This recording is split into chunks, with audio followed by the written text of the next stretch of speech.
Pension అన్నాడు, 50 ఏళ్ళకే pension అన్నాడు. రాష్ట్రంలో 50 ఏళ్ళు నిండిన ఎస్సీ, బీసీ, మైనారిటీ మహిళలు 20 లక్షల మందికి పైగా ఉన్నారు. కనీసం అంటే నెలకు 4,000 రూపాయలు చొప్పున వీళ్ళకి ఇస్తే పెన్షను సంవత్సరానికి 9,600 కోట్లు కావాలి. ఫస్ట్ ఇయర్ ఎగరగొట్టేసినాడు, ఒకరికి ఇలా రెండో సంవత్సరం కూడా ఎగరగొడతా ఉన్నాడు. కానీ ఎవరైనా ప్రశ్నిస్తే మాత్రం నేలకు మందం అని బెదిరింపు. పైగా అన్నిటికన్నా దారుణం ఏంటంటే ఇచ్చే పెన్షన్లు తగ్గించేసినాడు.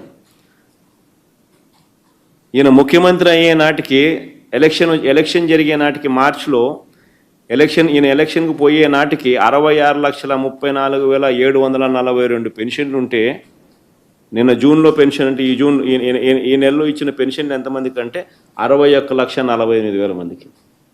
అంటే 5 లక్షల పెన్షన్లు తీసేసినాడు.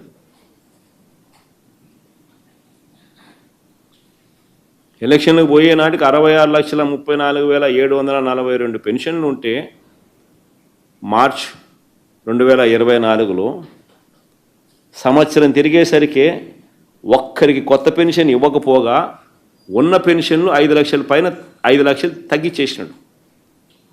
నిన్న జూన్లో ఇచ్చిన డిస్పర్స్డ్ అమౌంట్ ఎంత అని చూస్తే 61,48,697 పెన్షన్లు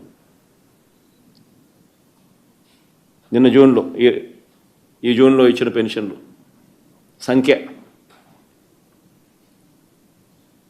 మరి కొత్త పెన్షన్లు ఇవ్వకపోగా ఉన్న పెన్షన్లు 5 లక్షలు పీకేసి 50 ఏళ్ళు నిండిన వాళ్లకు